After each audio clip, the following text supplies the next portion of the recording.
Hello there, ladies and gentlemen. You're watching Lambvinskis Garage. Let's get it.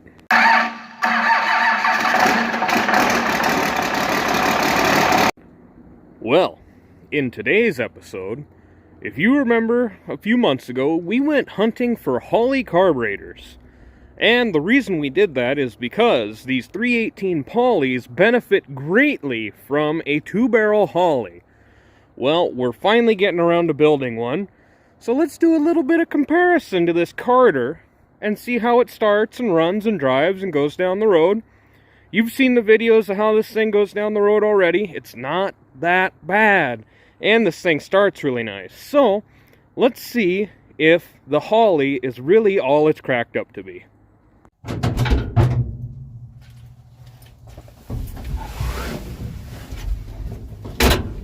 You know, when I say this thing starts good, I'm not lying to you.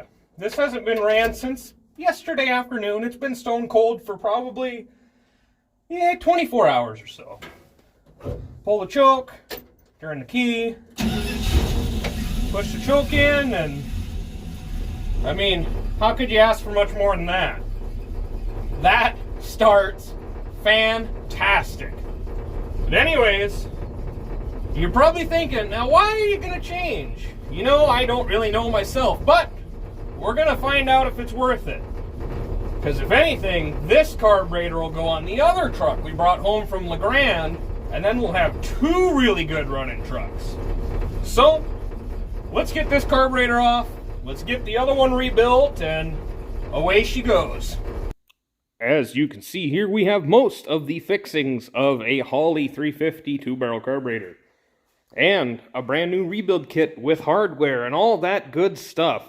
We used an ultrasonic cleaner to clean this carburetor up, and you know, it did quite the good job. So let's get this carburetor reassembled and we'll get her on the truck. Alright, now you have to remember, we are working with what we have. This is a Holley 350. This is the Carter 2-barrel that came on the Poly originally. And this is an adapter plate that allows us to go from the Poly to the Holley. And as you can see, the Carter is really narrow, really small, and the Holley is huge. But we gotta go get some studs tomorrow. We'll get this adapter plate put on, and then we'll get this all adapted up. And first we're gonna see if this thing will even run right with this. And then we got to figure out how to do the kick down and route the fuel line and all that good stuff. But first, we got to make it run. Alrighty, ladies and gentlemen. The carburetor is built. It is installed. It's been put on. It's even been ran a little bit so we could get her tuned. Sorry I didn't show you all of that, but you know, you're just going to have to be okay with it. As you can see, our adapter plate works quite well. We got it all hooked up.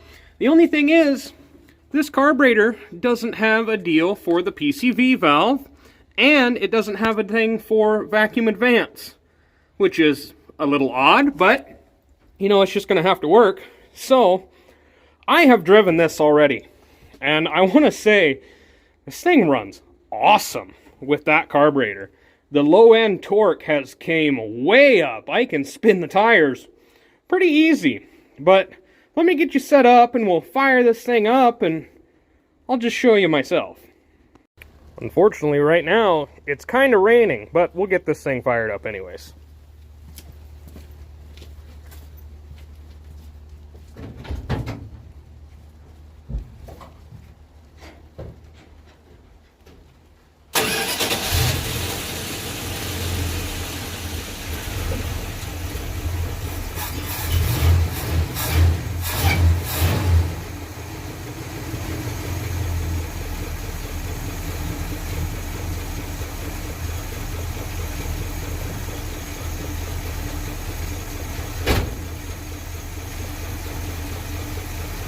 She needs a little bit of tuning while she's cold, but so far, not bad.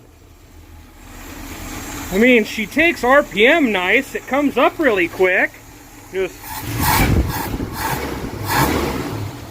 man, how could you ask for much more than that for a carburetor that we got out out of a junkyard off of a 60-something International, rebuilt it, threw a rebuild kit in it, put different jets in it, because this is actually a Holley 275, when what we want is a 350. We also picked up a 350 and put the jets in that, and this thing just runs like a top. I'd really like to take you for a ride, but she's a little wet, and the window seal on this truck is not what I would call the best, so it gets a little wet inside when you're going down the road. But hang tight, we'll be going for the road test real soon. One unfortunate thing about doing this Holley swap is I can't run the factory air cleaner anymore. And that's kind of a shame because I really like how these look. They're a good looking air cleaner. But thankfully, in my travels, I've picked up one of these air cleaners from a Dodge. It's a Magnum, whatever. I don't know what this is from. Probably late 80s, early 90s. That's what the guy had around there. But it's got the big mouth, so it'll fit perfectly on that Holley. It fits really nice. But we didn't have a filter for it. So our good pal Ralph over at O'Reilly's hooked us up with the good micro guard. And hey, O'Reilly's is one of the best ones around. I know everybody has their preferences, but O'Reilly's has always been able to get stuff for me and get it on time, and they almost always have it. So that is great. Also, this one's kind of ugly. So we picked up some wheel paint. This stuff is, what was it called?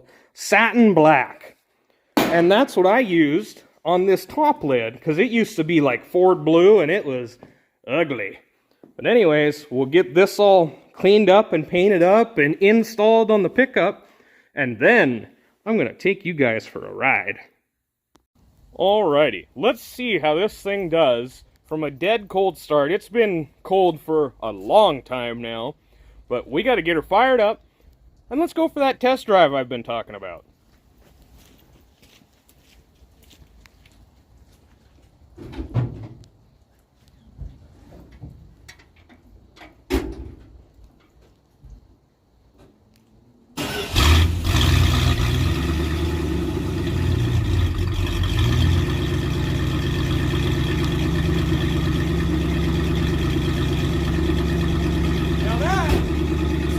Pretty nice, just as nice as that Carter. So we're gonna let this thing warm up for a little while, and then let's go hit the road.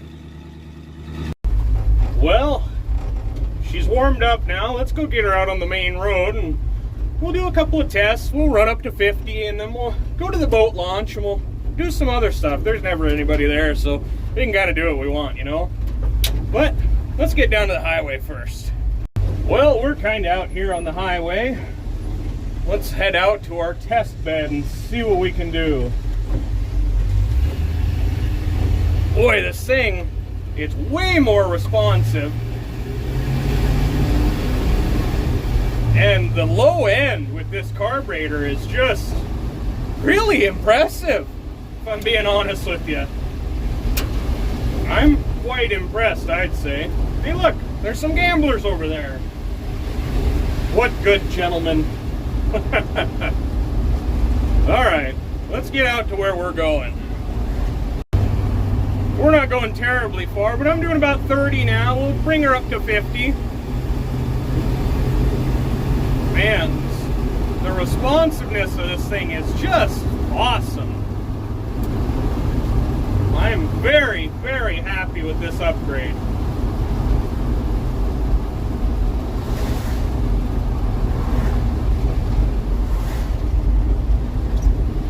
Yeah, remember I said it's been a little rainy? Well, we're not going to let that stop us this time.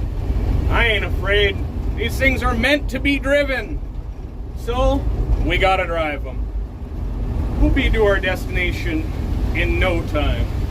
If some of you have watched this before, you'll know that this is the route we usually take when we're doing a test run. It's probably 6 or 8 miles, a loop, to get back to the shop. So see if we got anybody at the boat launch, and we'll do our tomfoolery down there.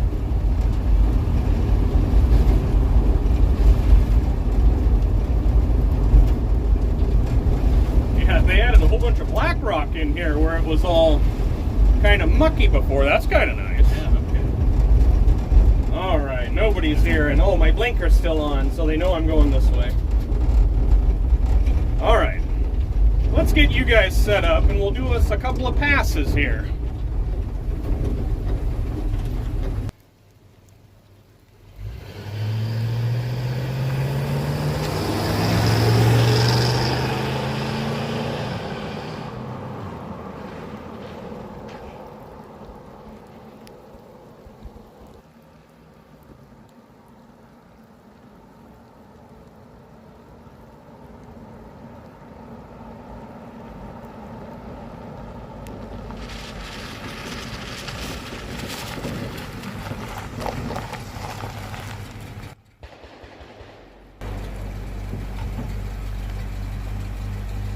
Now I gotta say, the low end of this thing is really impressive. These 318s are really built for low end torque anyways, but wow, this Holley is surefire one of the best upgrades you could do that's not gonna cost you a lot of money. Now you gotta remember, we bought this carburetor at a junkyard and we paid hardly nothing for it. They're on Internationals and early Fords. This one isn't exactly the right one, and you got to do a little bit of tinkering and a little bit of fiddling around to make it everything you really want it to be. But it's pretty simple to set up the linkage, set up your choke, set up all that stuff again. It's really not that bad. Just take a little bit of time, and if you want to do this, I highly recommend a 350 CFM Holley. They are just a good carburetor and a stout upgrade from that original Carter or Stromberg, depending on which you have. And as Gary would say on the Holley website, that these are a fantastic upgrade from, say, buying a cast iron 4-barrel intake manifold, which is very expensive and very rare, and it's going to be expensive to ship. You can do just as good with a 2-barrel and some fine tuning. So with that, let's get this thing back to the shop. We'll wrap this up. Well, there you have it, folks. We made it another successful journey. This thing is running like a top. Let me show you one more time what we got going on down here so you can really tell if you want to do this. The adapter, I'll ask my old man where the adapter came from. I want to say it was Amazon, which, hey, it worked good, but we got that big adapter, we got the piece for the kickdown, we modified and put our throttle linkage, and we made our choke work. But everything works as it should. It works exactly the same as the old carburetor, and this thing fires up just as good and actually runs better than that factory carburetor that we rebuilt once already. So, if you're thinking this is something you want to do, I highly recommend it. And if you want more information, join the Polysphere group on Facebook. Those guys are awesome. Tons and tons of knowledge. I know I've said it before, but really, go check them out. And thank you to everybody who helped us out on this video. And my wonderful cameraman, Christopher, I would like to thank him too for those great rolling shots. But anyways, thank you all for watching, and have a nice day.